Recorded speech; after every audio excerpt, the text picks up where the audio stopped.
All right, I believe we are live. So hopefully people are here to find out about submitting an idea for a talk. Uh, we are representing the Diana Initiative, but these tips and tricks will apply to ideally any event other than perhaps a strictly academic event because they do have different formats. The slides are going to be available linked in the description of the YouTube after this is over. So if there's anything in here, don't worry about like taking a screenshot or anything. There will be a direct link to these, and any of the links you see will be clickable. All right, I'm going to have everyone introduce themselves so you can kind of find out who's giving you tips and tricks today. And we're going to start with Josh. Hey guys, my name is Ajin Shah. You can call me AJ. I'm a cybersecurity researcher and ethical hacker. I've been a speaker for like half of my life. Like I've been giving speeches like in OASP and IIA and a lot of universities and colleges. And recently I started doing CFP reviews. I'm part of like the Dana initiatives and besides Edmonton, it's gonna be fun. Yeah, that's all pretty much about me. All And right, over to you. I think I'm up next. We're going in order here. Hi, everybody. I'm John. Uh, I've been around for 26 years, 16 years focused in cybersecurity. I've been helping out the Diana Initiative for many years now, during the COVID times. So I've been a CFP reviewer for the Diana Initiative for a couple of years now, at least 3 or 4. I've also been a CFP reviewer for B-Sides Orlando for a couple of years as well. And then in terms of like actually speaking events, I've spoken at multiple events in the US and overseas, including actually getting accepted to Black Hat as a trainer last year, which was really pretty intense. We've also submitted to DEF CON, although our village wasn't accepted. So I've been through that process as well. So I have quite a lot of experience that hopefully we'll be able to share with everybody today. And Joshua wasn't able to make it, so Kat. So, Kat, okay, I'm Kat Fitzgerald. My busiest year was last year. I spoke at 30 conferences. Actually, I should say Sasha and I spoke at 30 conferences. And oh, she doesn't show up. Yeah, there she is. Anyway, I also run several CFPs for various conferences and have been doing so for years. And I'm a reviewer for Diana and several others. So hopefully I can bring something to this particular panel and this discussion. I think I'm next. Hey everyone, I'm Megan Jacko, or Carpe Diem Tech. I've been speaking at conferences for a long time. I did a career pivot to cybersecurity before the pandemic and was speaking at conferences in my old career, and I'm speaking at conferences in cybersecurity. I've spoken large, small, medium. A couple weeks I'll be speaking at RSAC. I've spoken at Black Hat and DEF CON, spoken at much smaller ones. I've done international as well. So I've done US domestic and a couple other countries. It's kind of just one of those things, love to learn, love to share what I've been learning. And I've been a CFP reviewer with OWASP, with their global AppSec team, mainly on offensive securities. That's what I work in. And also Diana Initiative and a few other smaller cons as well, too. So happy to help and answer questions. And I'm Nicole. I have done CFP reviews for academic events like AOIR, the Association of Internet Researchers. I've done it for larger events like Grace Hopper Celebration, and I've done it for smaller events like B-Sides, Diana Initiative. And as far as speaking, I have mostly spoken at what I'd consider smaller events. So things like B-Sides, IDC out in Las Vegas, or other similar like breakout rooms at AWS when my company was maybe sponsoring a table. So it's never been a very large event, but it's always been, probably a couple hundred people. And Rex. Thanks a lot. Rex Johnson. I'm a VP for Professional Services and Advisory with a company called CAI. I oversee the cybersecurity of the cloud practices. I'm also have the privilege of serving on the board for Diana. I have spoken for a number of different events, both U.S. and international, Gartner, ISACA. I've presented at RSAC, Security World. Also have done a number of training in various companies I've been with, to include with Big Four. I have also had many talks accepted and more rejected in my time of this. So happy to discuss those experiences. All right. So how does this even start? Well, it really depends on the event. Some events like put out an open call, like Diana Initiative. Others specifically invite people. Some marketing teams pay, and that's how you get all your speakers. Some might do some combination of that. Does anyone have an example of an event that either they participated in or ran that kind of had an interesting combination or was unique for you? So last year I started running the VetSecCon online conference, and I'm running it again this year. And for us, it's a combination of all three. Where depending on sponsor conference level, we could give a speaking spot away if we need to. And then we also will invite some particular people, and then we do an open CFP that's not anonymous, actually. All right, cool. All right, so that's the types of event. What exactly is the call for content? Well, it could be a call for a contest. It could be a call for a village. It could be a call for a workshop, a speaker, a white paper, trainings. There's all sorts of different open calls out there. And really, depending on what you want to do, you may need to come up with one or two terms that you're going to look for. Or go the other way around and look at a specific event that you're interested in and see what they're looking for and if you can provide that. And keep in mind, one of the things that I look for when I'm looking at the various CFPs, look for the submission deadline. I've done this myself. I just missed one that I really wanted to submit to, and I missed it by 1 day. One stupid day, because I kept saying, oh, I have plenty of time. It's 3 weeks out, no problem. And then the day was like, it closed on the 15th, and on the 16th I looked and I went, oh crap, missed it. So this is important, because even with the CFPs that I run, I'm always getting emails after the fact going, oh, I just missed it by a day. I said, well, it was open for 2 months. You've got to do better. So when you come up with your ideas for your talks, keep in mind there is a deadline.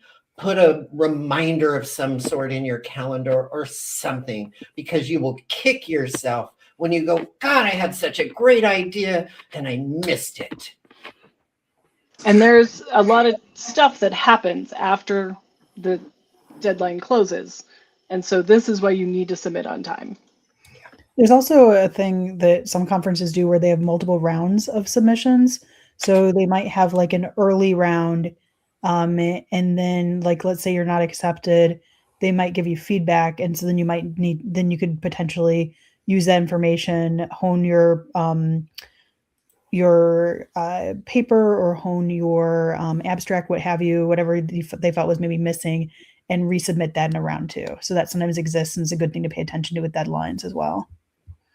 Another thing you might get is, if you've been successful at speaking at an event before, you may be invited back to present an idea, a call for paper. Now, that's not a guarantee you're going to get in, but I've had where I spoke, especially at some place like ISACA or Gartner, they would send me an email saying, hey, call for papers are coming out. We would like to invite you, which is, of course, you still go through the cycle, but you may be invited to submit a presentation the next year if you've spoken at an event the previous year.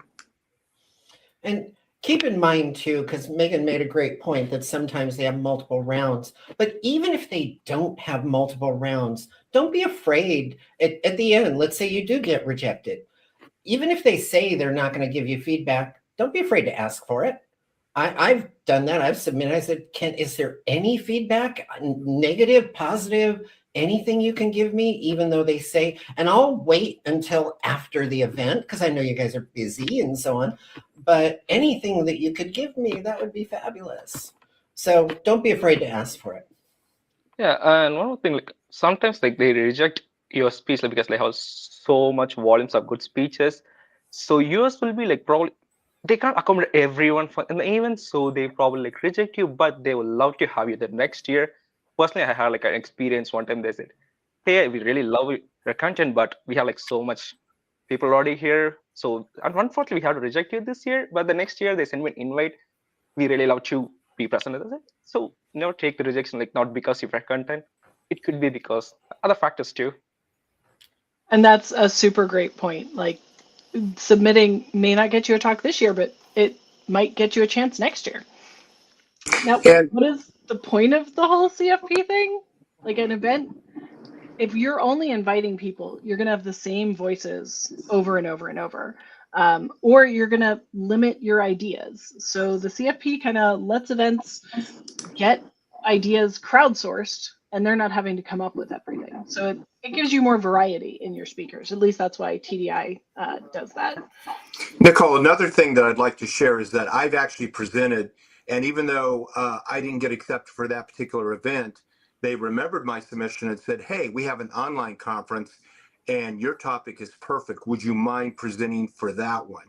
So you may actually be asked, something like RSAC, who does virtual events over the year. You may not get to go to the big one in San Francisco, but they may pull you aside and say, "Hey, we liked your talk. Can you do a virtual one on this day?" So you may get a chance to do it somewhere else. Yeah, just adding to that, like not only have I had that happen before where it's like, hey, we actually have an online thing or we have a podcast. We loved your submission. It doesn't fit with this track. But the other thing I had happen one time with ShmooCon was I sent in, and that's a lovely conference that doesn't exist anymore, but I sent in a CFP, wasn't accepted, but they said, we loved your thought process and what you're going to talk about. Here is a code to be able to get a ticket. You know, it wasn't a free ticket, but if you know ShmooCon, you know it's really hard to get tickets to.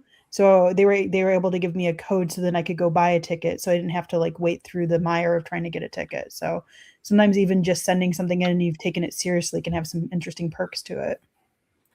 Yep. And speaking of the perks, what benefits can you get? And that is going to vary widely. Read the guidelines. They should hopefully tell you when you're submitting what you get. Sometimes you get nothing, like you have to actually still pay to attend the event. I've had that happen to me, and it's like, okay, I'm going to pay a couple $1,000s to go talk at this event. Yay. Or they might give you a stipend. So it could be any assortment of things. A lot of them do give you a ticket to the event, at least if it's a B-sides or something. A lot of them are at least going to give you your ticket.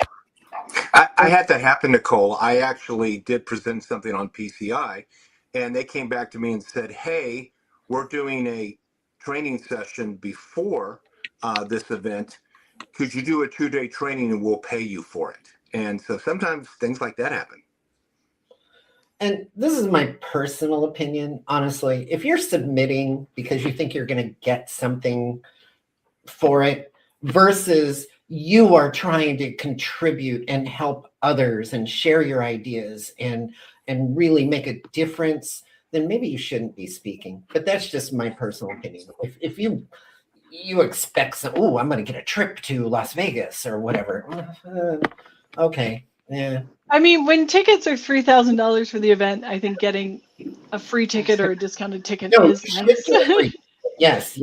Yeah, or being offered to be paid to speak is a great thing. But yeah, obviously I wasn't thinking that at the time, but sometimes those things happen. I have had submitters send me a message after the fact once they were selected, even though it clearly stated, we pay nothing. We give you a free ticket, but we can't pay travel expenses or anything else. And they go, well, then I can't do it. Well, then why did you submit when it clearly stated, and you had to check a little box that said you understood you got nothing. That is an early preview of our point. Please read. Yes. But okay, so you're hyped up. You have an idea. How do you find one of these events to speak at? Like you know what a CFP is. How do you find the CFP?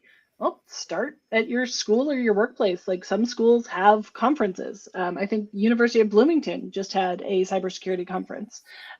Your workplace may have a conference. When I worked at an insurance provider in the US, they had their own internal conference, which was actually pretty cool. Your local groups, professional groups might have it. There's probably a local security B-sides near you. Have you attended an event before? Did you have fun? Do you like that topic? That's probably something viable. Or if in all doubt, go check out InfoSec Map. They have so many events there and they tell you which ones have CFPs open. Or you can also just Google it, like call for speakers. So there will be like so much you can find there. Make sure to filter out events Yeah. you don't want though, because it's more than just cybersecurity. So, Yeah. you know. Yeah, make But sure. there And- is kind of an opportunity you can present. I've had people we all know in the cybersecurity industry present at gaming conferences about cybersecurity. It obviously was not as deeply technical as they might have given at a technical conference, but everyone interacts with cybersecurity, so you can apply to other events too. And I always use hashtag CFP in all my social media posts when I'm giving tips on submitting or when I'm announcing, hey, we're open for submissions and so on. So yeah, that last bullet is a huge one. If you're on social media, you're going to find it. All right, so you found somewhere that you want, they have a CFP that's open, you have not missed the deadline yet. Okay, what do you do now? Don't be afraid, just whatever happens, submit. The worst that happens, you don't get accepted. Yeah. And so, like, even if you're like, oh, I'm not sure if this is a good idea, I don't care. Let them figure out if it's a good idea or not. Most of them should not cost money. If it does cost money, reconsider if that's an event that you want to apply to. Now, if your company's paying the fee, that's a different story. But you personally, maybe find a different event to submit to. All right. Prepare, read whatever the requirements are, know what conference it is, and give a presentation for that event. I've actually made this mistake before where I didn't look at the demographic information and I pitched something that was a little more like introductory at an event that had a lot more like mid-level senior people. I obviously didn't get selected, and that was 100% my fault when I looked in retrospect, and I'm like, I mistargeted the depth of my presentation. But you can also find a middle ground between, like, for instance, like one time I have to present for the auditors, but the topic is like heavily on the offensive side, but you can find a middle ground. So for the audit, it's like a new perspective to see from like what an offensive guy looks at that. So it's like very good. Like you can find a middle ground and always do it. Another thing you can do is just see if they have any of their talks online. So are they on like YouTube or what have you? And if you haven't been to the conference, right? So you can kind of try to get a feel for the conference by seeing what content is out there about talks given at that conference. Now that's going to vary quite widely if a conference publishes their talks in that way or not. But obviously another good way would be attend first as an attendee, because then you'll have a really good feel for it. And then the next year be like, I love that conference. I'm going to submit. I know what it feels like. I know how I want to target my talk. And I always make sure for any of the CFPs that I'm running that last year's schedule is always still up. So you can click through the schedule and see what the talks were that were accepted. You can read the abstract, you can read the submission, and so on. Well, maybe not always read the submission, but there's a lot in there. And this, Nicole already mentioned this, read the instructions, and I said it too. But so many times, because the reviews are typically anonymous, so many of them, we're reviewing them without reading who the submitter is. And in the instructions, it clearly says, do not put your name in the details. Just put your name where it says who's the speaker. And I'm sorry, I'm a little hard-headed about this, but any CFP I'm running, if there is PII in it, I'm not going to massage that for you and take it out. It is rejected with a clear comment saying you didn't read the instructions. I'm sorry. You know, if you can't read the instructions, how can we trust you to give a really good talk? That's a huge point. Yep. And yeah, so just double check. And it's okay to have a submission that you use for multiple different events. I'm hoping you customize it a little for each event so it's specific to their like tone and style. But if one says anonymous, the other one doesn't, just Control F, find your name, take it out. Like, you know, shouldn't take you long. And not just the conference style, put your style in it. This is a you know, probably in here. I didn't read through all of these, but we want your personality to come through your talk. If we're reading your submission and it reads like a robot is going to be doing the talk, then I don't know. I'm not going to go to that talk. But if it has a little bit of your personality, there's a funny story or a simple little line that I learned how DNS or TCP isn't encrypted or something. Who knows? Put some of that in your submission. Yeah, 100% agree on that one. And much like when you're submitting a resume, although there's AI involved in that now too, much like CFP submissions, you only are going to get a certain amount of time. If I'm a reviewer, I may have 100 of these to read and a week to read them. So I am giving you one good read through. You need to make sure that it is very clear what you're talking about. And as Kat said, that you have some kind of personality. Otherwise, you're just going to blend in with the other 99. And I made the huge mistake of mentioning Sasha in one of my submissions. Big problem, because everybody knows who Sasha is. It's my flamingo. And of course, they knew it was me. And I'm going, crap, what was I thinking? You know, so always proofread. And it's already in here about proofreading. But please don't cut and paste the abstract into the details. It's not, if I see that, automatic rejection. Sorry, you didn't take the effort to write a detailed version versus just the abstract. No. So, title. I am awful with titles. We were discussing before this actually started a little bit about how some of us use LLM. I will admit that I come up with like 3 or 4 talk titles and put them into an LLM and ask it to like change them so that they have better action words or that they're the correct amount of characters, because a lot of times you have a character limit. So if starting with the title stresses you out, don't start with the title, start with the abstract. Yeah, I was just going to say, I had one where it was about cloud misconfigurations. And I thought, I can't just put that. Boring as hell. And then I went, oh, clouds are fluffy. Oh, look, something fluffy. Poke, poke, breach. Ah. So that was the subtitle, you know, and it kind of was funny and caught people. Yeah, as a reviewer, your title has to catch me from the get-go. So like in a lot of the times reviewers, it's like a 1 through 5 rating system. That's pretty common. A lot of what I do is on Sessionize, right? So 1 through 5, you want 5 stars for each category. And like, again, we're reviewing so many of these. The title is not only important to me, but I'm thinking, will your talk bring in people at the conference? Right? Yeah. You can't have how to get into cybersecurity. That can't be the title. That talk has been given 2,000 times. So the title, you don't have to start with the title, but like it's gotta get me, because I also want to make sure that talk is going to bring people into the session. Yeah, you should think about it as your hook, right? It's like the title is going to catch people's eyes. It's going to be what people see, you know, like if like they're using like a hacker tracker or something like that, or they're looking at the online agenda.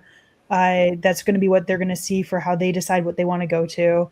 And as reviewers, it's the first thing that we usually see, right? So like depending on how the program is set up, usually it's title, then abstract, then details. And so you want us to like remember your talk too. And just because I'm a raving lunatic, so I have crazy titles, crazy things in my submissions and so on. That's me. That doesn't mean we're expecting all of your submissions to have all this humor and funny and quirky and loony. Be yourself, but don't just put cloud misconfigurations and leave it at that. Maybe your take on it is cloud misconfigurations, the calm before the storm, or it doesn't have to be funny, but it has to have a hook, and try to find a hook for that title. Yeah, it's like thing like if you see the title, would you go for the speech? It's like, would you attend it? Like, if you don't think so, so try to make it a little bit catchier. Exactly. All right, so we mentioned the abstract. What is that? That's usually the thing that either gets printed in the guide, like if you think of, one of the pamphlets. So it's going to be a short description of the talk. And you need to make sure that you're telling both the CFP reviewer and the audience, what exactly did you mean by the title? So like, what is the topic that you're going to cover, and why do they specifically want to come to it, and what are they going to learn? And if you can't get that abstract and give it to a friend or give it to a coworker or give it to a stranger on the bus, whatever, and they can't answer that question after reading it, you probably need to rework that, because this is your only opportunity for the public. They're not necessarily going to get your long description or your outline or any of the other stuff. They're probably just going to get the title and the abstract. And so when they see your interesting title, then they might be like, oh, let me find out a little bit more. If that abstract doesn't speak to them to say, this is a topic I'm interested in or a thing I want to know, they're not going to attend your talk. Yeah, I just did one pretty recently, and I try to be pretty fair, but I was also in the Army, so I can be pretty direct. And like, if I read the abstract and I don't know what this talk is about, it is probably not scoring very high. And that, unfortunately, is fairly common from my experience as a CFP reviewer. It's also really common if you have an AI write your talk for you instead of having your AI help you edit your talk. Yeah, and don't assume everyone knows everything, so you don't have I don't have to explain this, like everyone knows it. Sometimes it's better. You don't have to go into too much detail. Yeah, just a bit. Yeah, including, you might know acronyms, but again, don't assume everybody's going to know an acronym if this is sort of like a niche topic. Exactly. Or two acronyms might mean the same thing. SMB. And I'm always, depending on context, which SMB. Mm-hmm. When I'm writing my abstract versus my description, I'm writing the abstract specifically for the attendee, not for the reviewer. I'm writing it because I know I want to hook the attendee. And if I'm hooking the attendee, I'm going to hook the reviewer. The details, the description, that has to be enough detail so the reviewer goes, oh, damn, yeah, this is good. But remember that the abstract is usually geared towards the attendee. And since Kat mentioned it, there's often a additional field. It might be called summary, details, outline.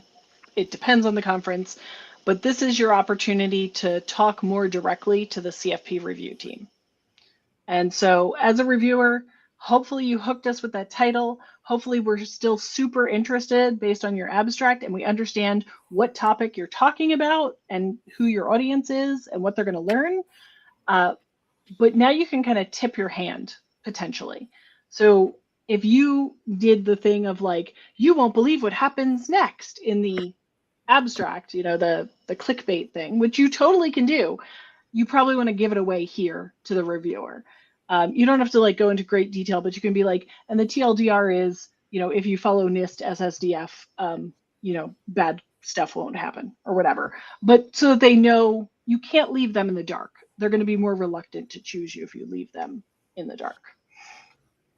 As a reviewer, there's a couple of things I look for pretty quickly, because normally we're getting towards the end of the submission review at this point, is if you include timings, does the timing match the time slot for the talk you submitted?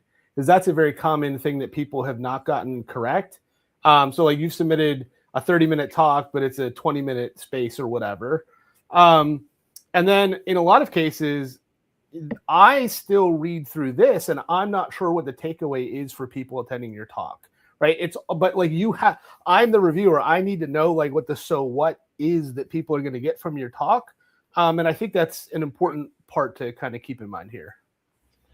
And even if they don't ask for takeaways, put them in there.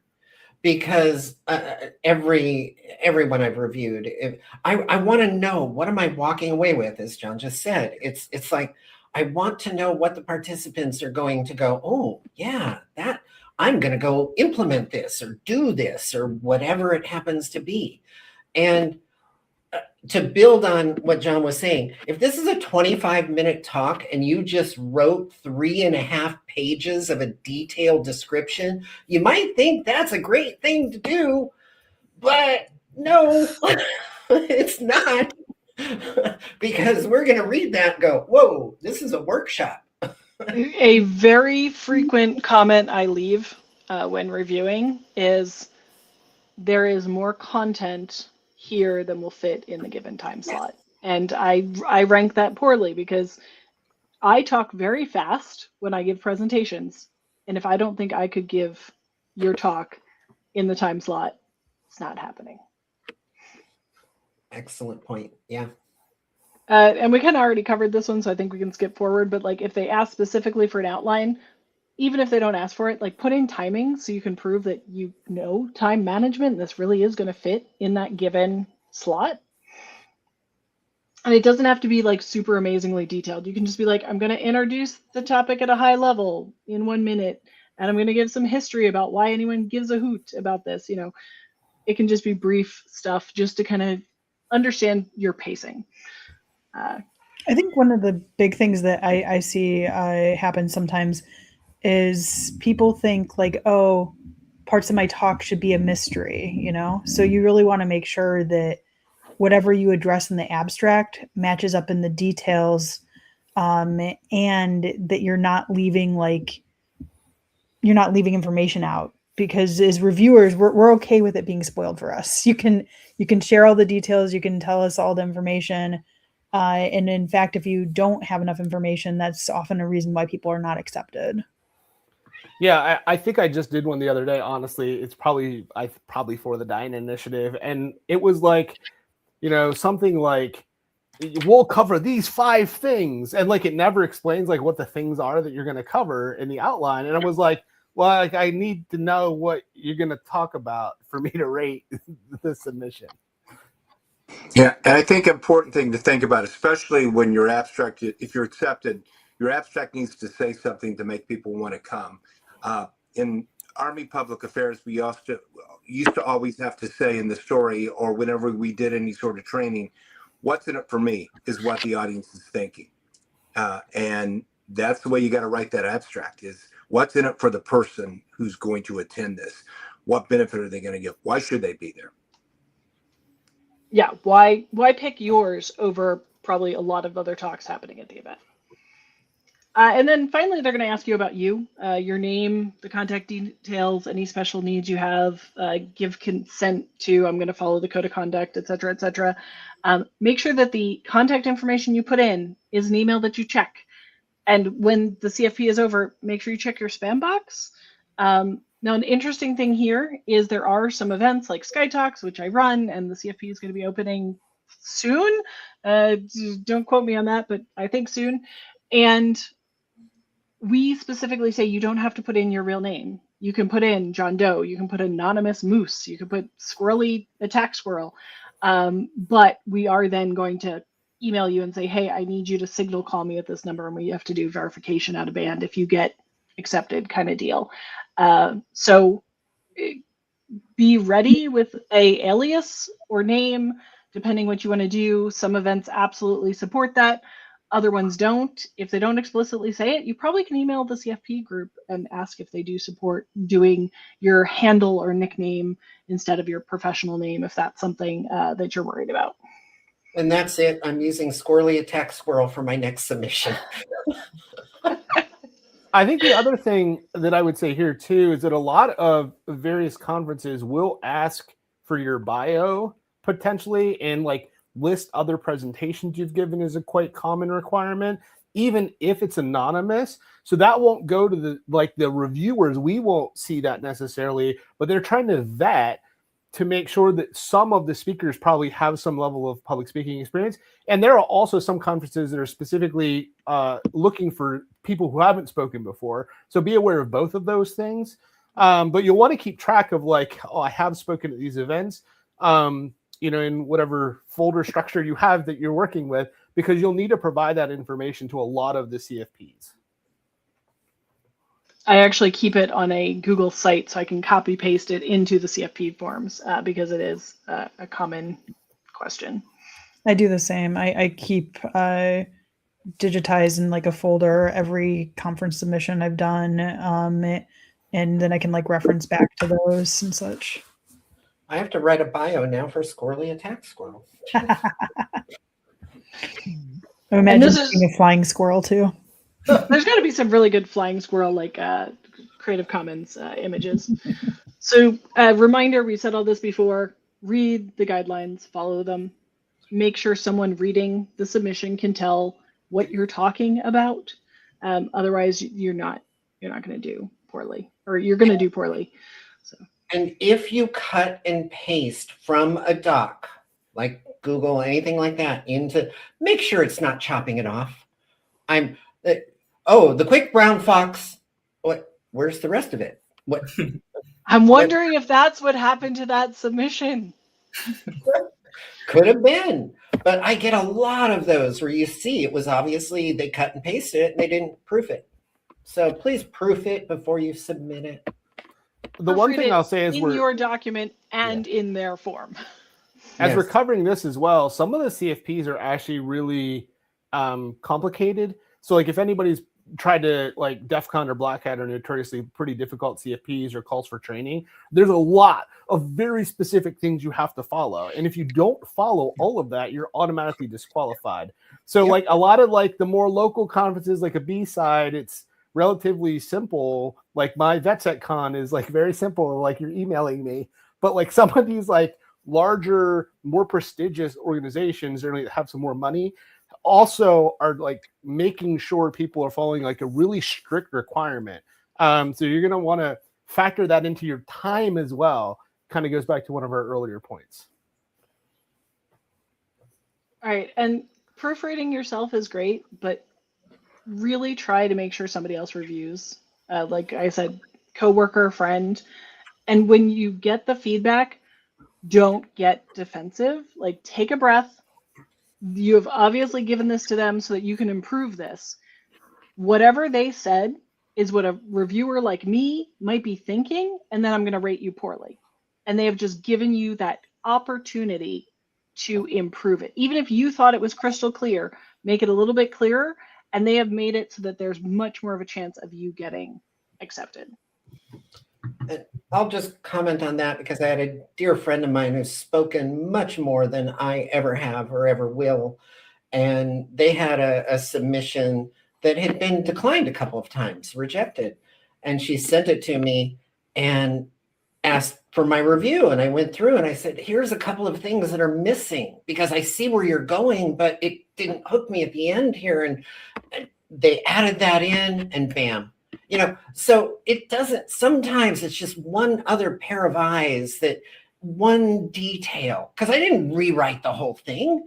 It was one additional detail that was missing and that nailed it. So I can't agree with Nicole enough that first bullet point, please do that. And I think it's important to get back to your point, Kat, that you had about asking for feedback. I've generally got that whenever I asked it. And a lot of times it's just like, hey, this was a great paper, but we just had too many. Or, man, if you had kind of brought this point in a little bit more, we would have liked it. Or maybe sometimes it sounded too much like a vendor pitch. You kind of highlighted your company, and that's not what we're trying to do here. Those kind of things can help. And I've had submissions turned down at one conference, but another conference has accepted it with the exact same content that I was expecting to do. And sometimes it just depends on the audience you're going to be presenting to, or just the relevance of the topic for that particular event. Yeah, Rex had a great point there, where it's not necessarily that your talk is like bad or poorly written or ineffective, or the concept of your talk. It might literally be that you were really honed in on a particular malware reverse engineering technique, and they had 8 other submissions on that, right? And so they had to kind of look at all of them, and then there was a different factor. So your talk very well could be accepted at another conference or at that same conference in a different year, but there is a balancing that goes on when you're putting together the program. So beyond just being a reviewer, you then often have another team that's sometimes the same people, sometimes other people, that then work on the program structure for the conference. And that actually ends up determining a lot of things as well, too, for how many talks of what categories are accepted. The other I thing, think AJ made a point earlier where like it may just matter that you happen to submit to a super popular topic. And Megan, like you said, they might say we're only doing 4 hours of red team and 4 hours of blue team. And there were just so many good blue team talks that you were like the 5th one down or something. So, you know, it may not be a bad talk. I was just going to add in real quickly. One of the other things, because we're all in the cybersecurity industry, and we're talking about cybersecurity specifically, we are seeing a lot of pretty generic AI submissions.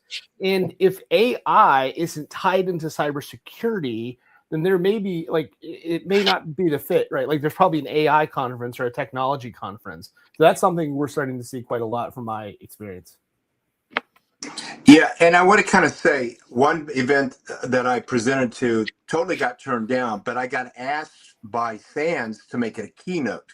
So it's kind of interesting. Something that got rejected became a keynote at another conference, which was, SANS is certainly well known as well. So again, it kind of gets back down to the relevance of the conference, what they're doing. And to John's point, you can't walk into any cyber conference now without hearing AI somewhere. It's the hot word, or the hot,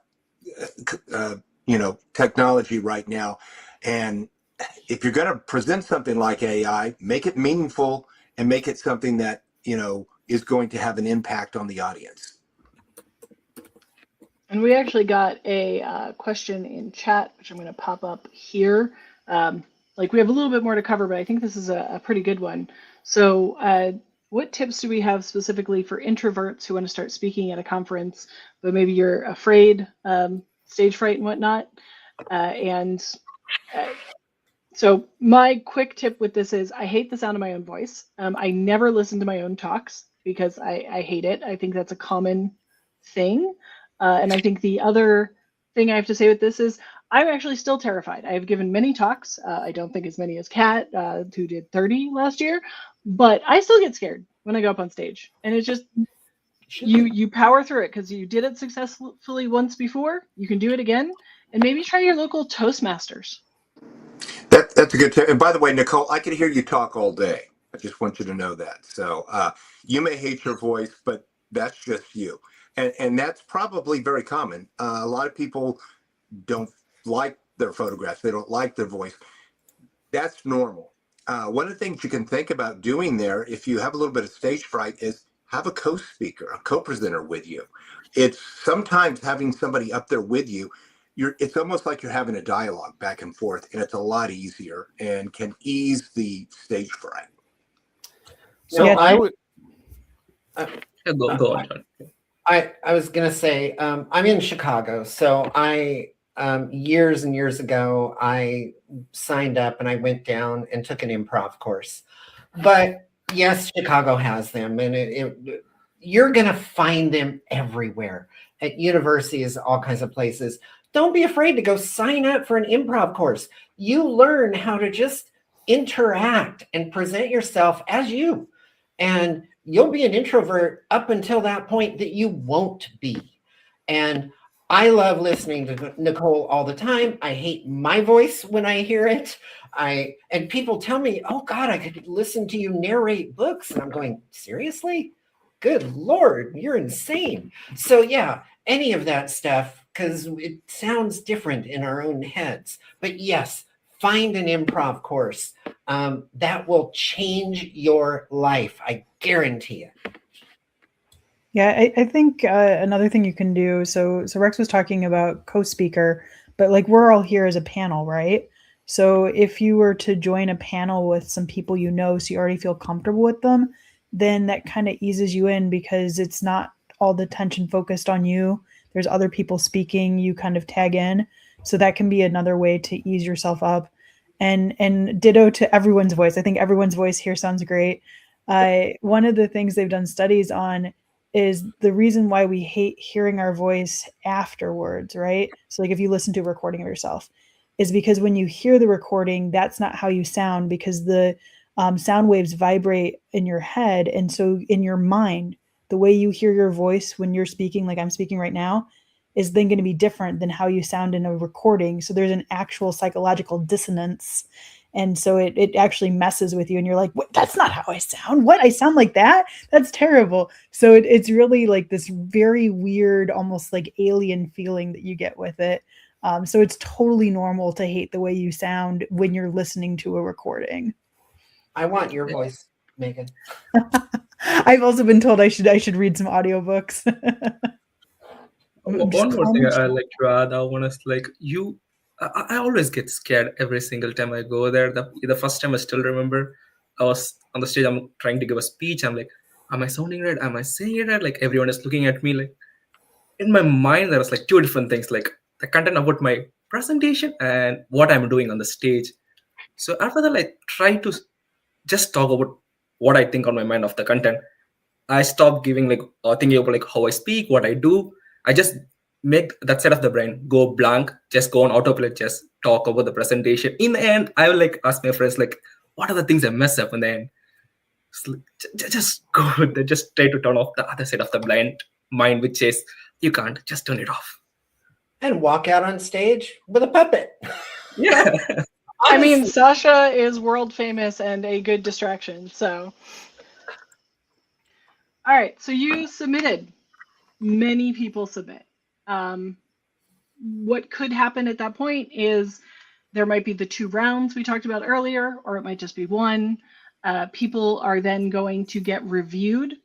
Depending on the event and depending how many submissions there are, they might get grouped out by topic. So when I do AOIR or GHC, I only get things for my specific area of expertise. At a smaller event like B-Sides, everybody gets everything, or at least at my B-Sides Edmonton, everybody gets everything. So there will be a number of people, not just one, who review your talk, and they will rate it, and then there will be an averaging of those scores. But that score is not the only thing that decides if you get accepted. There's a little bit of art and science, because like we were saying earlier, when someone's curating the schedule, are they specifically trying to say we want 4 hours of blue team, 4 hours of red team, 4 hours of career development? Well, even if you're like the 5th best talk on career development, and they only have slots for 4, you're not going to make it. And so sometimes it's just a gamble. But that's kind of what's happening in that back end is there's rankings and sortings and figuring out the schedule, and then notifications go out. Check your email, check your spam. Please respond. Don't make us hunt you down. Some events will not hunt you down. This was actually a discussion in a conference group I was in. I'm not sure if I can throw them under the bus because I'm not sure if it was a public discussion or not. But some conferences were like, I will try X amount of times and then I'm rejecting you as a speaker and I will pick a new speaker. I, on the other hand, ask for people's phone numbers and then I will call them. Now, and I will leave a voicemail because no one answers phones anymore. I don't even answer my phone anymore. But if you don't respond to that voicemail or my email, then you are out. I'm sorry. Anybody have anything to add about? Yeah, last year at VetSetCon, I accepted someone. I reached out 3 times, no reply to the email. They're in our Slack, no reply to the Slack messages. So eventually you have to move on because you're trying to build the calendar, build the schedule, get everybody confirmed. So yeah, you gotta stay on top of it. Yeah, typically a deadline for response, and then we're going to move to the backup speakers because they're in there for a reason. And I've done the same thing Nicole and John have done. I've tried email, no response. I go to their LinkedIn profile. I go to their Mastodon or Blue Sky. I will not go to X. So if you give me a Twitter one, sorry, I'm not going there. But yeah, you gotta respond to these things and check your spam. Circling back to a thing Nicole was saying just a little bit before this, with the tracks that exist. So I review with OWASP, and we have 4 different tracks, and it's based on what your specialties are.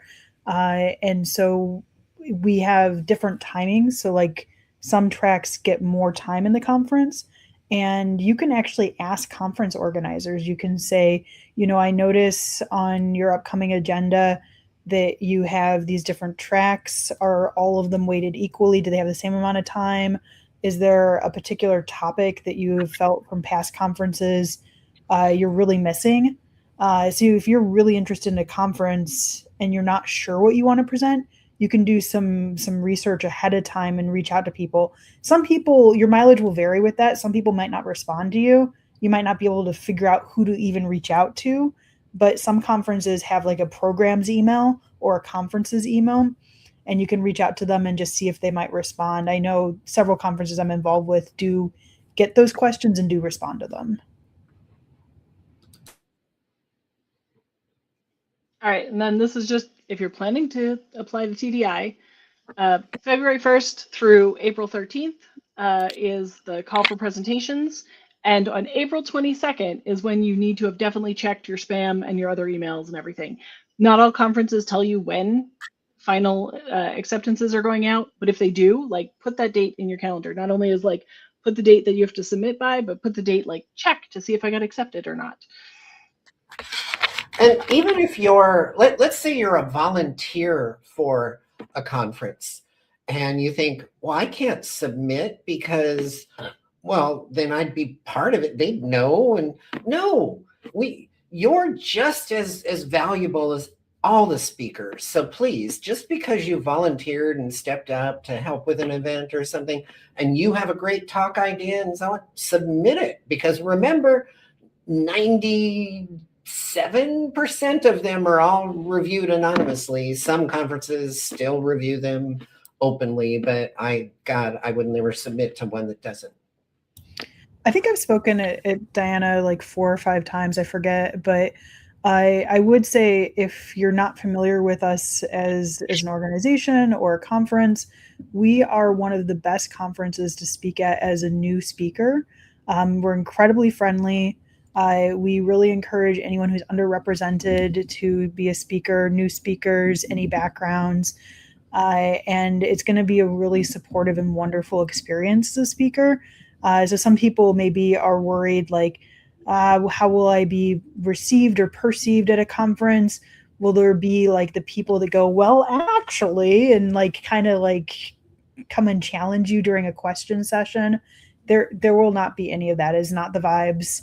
And that's true for any of our in-person or for our upcoming virtual conference. So I'd really encourage people to submit to that conference. It's a great experience.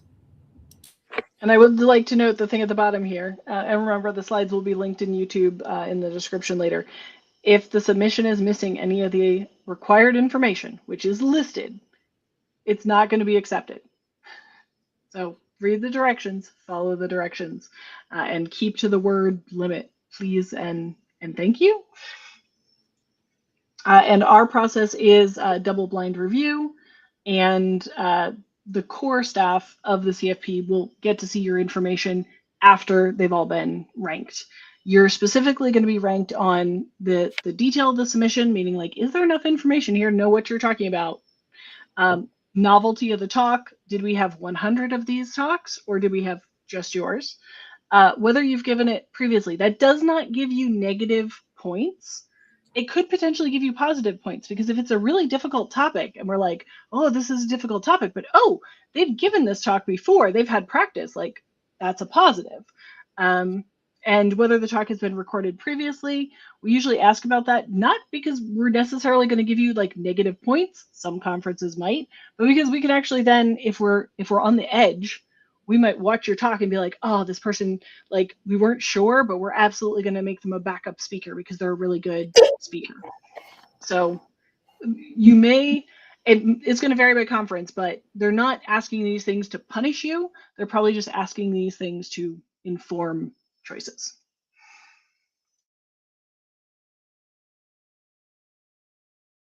All right, and then the important links. Submit your talk, please. Let us reject you. Do not pre-reject yourself. You can do it. We love first-time speakers. We love new ideas, crazy off-the-wall ideas, as long as we know what your topic is, who your audience is, and what they're going to walk away with. If you want to see our event demographics, this PDF will have clicky links, and you can see them so you know exactly who you're targeting. We do tend to lean heavily on early career professionals. And if you want to, you can even get a mentor that's going for a couple more weeks, I think. And the CFP mentors are going to get paired with people who want to submit a CFP, so they can be that second set of eyes. Maybe you don't, for some reason, have someone you trust to be that second set of eyes. These people have successfully submitted a CFP before, and there'll be someone for you to rubber duck back and forth with. So, all right. Any questions from the audience or any other random tips and tricks to add? Kat, I was going to say you should take an improv class. I've actually signed up for one. My buddy did one a couple years ago, so I have one coming up in a couple weeks. I'm pretty excited about it.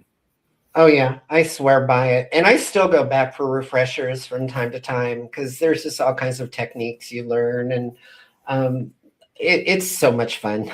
It really is. I mean, Chicago is a great improv scene. I mean, Second City and Too Much Light Makes the Baby Go Blind and all sorts of other places. Yeah. And it's great. So when you get a heckler, oh wait, we don't get those. Okay, but still, other conferences do though. Other conferences definitely do. I'm dying to get a heckler in one of my talks someday. I've definitely gotten questions that weren't questions. I've definitely had that experience before.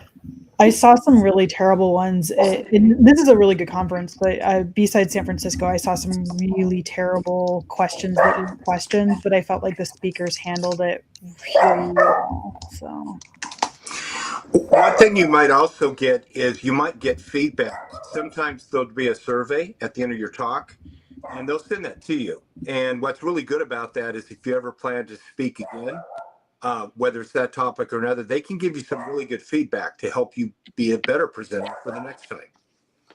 And it also gives you like more opportunity in talking in new conferences. I still remember one time I really want to talk at this conference, but they rejected my talk. I'm like, okay. So I was giving a talk on a different one.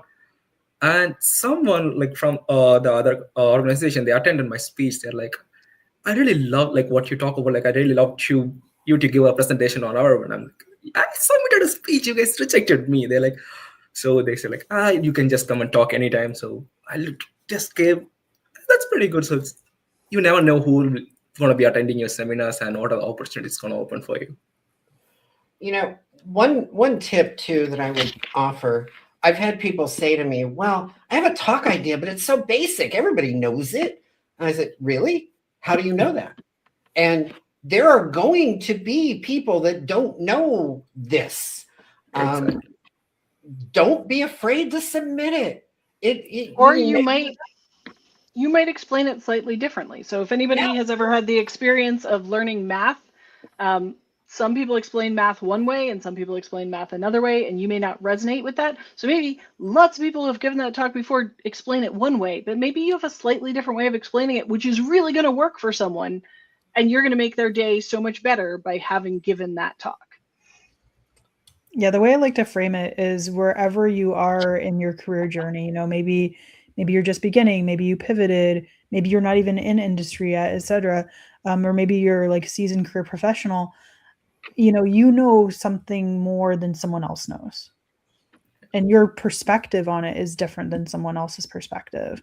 So even as Kat was saying, like if you think like, oh, well, this is so basic, maybe it's not though, or maybe your way of viewing it or how you learned is different. So don't reject yourself. Don't ever. And do it scared anyway. Very Well, true. I'm still terrified. Like everybody said, man, you get nerves and butterflies. Just go do it. I don't eat right before I talk because I get nervy about it. Yeah. So I'm like, okay, I can hydrate, but I have a whole list of advice, and don't drink soda before you go talk. Drink Because you might have to tequila. burp. Tequila is fine, it's not carbonated. But if you drink something carbonated, you might need to burp. So don't do that right before you talk. Random advice for if you get accepted. This is one thing I did when I did a count for speech. So I was so scared because it's the first time speaking in front of like around 100 to 200 people. I was so scared. So I forced 4 of my friends to come with me, and they told them like randomly go and stand on the crowd. So I'll just see them, just talk to them. And they think I'm talking at the crowd. I'm just talking to my friends everywhere. That's one trick I did when I started. That's worked out pretty good. That is honestly an excellent one, is get a friendly or two that you can look at in the audience. All right, well, thank you all so much. I think we have hit time. You can absolutely find the PDF and the recording later. We will share it out on social media. And honestly, whether it's TDI or a different event, please go submit to a conference or your local B-Sides, whatever it is. You have something interesting to say that you're passionate about, share that with somebody. Bye, everybody. Bye.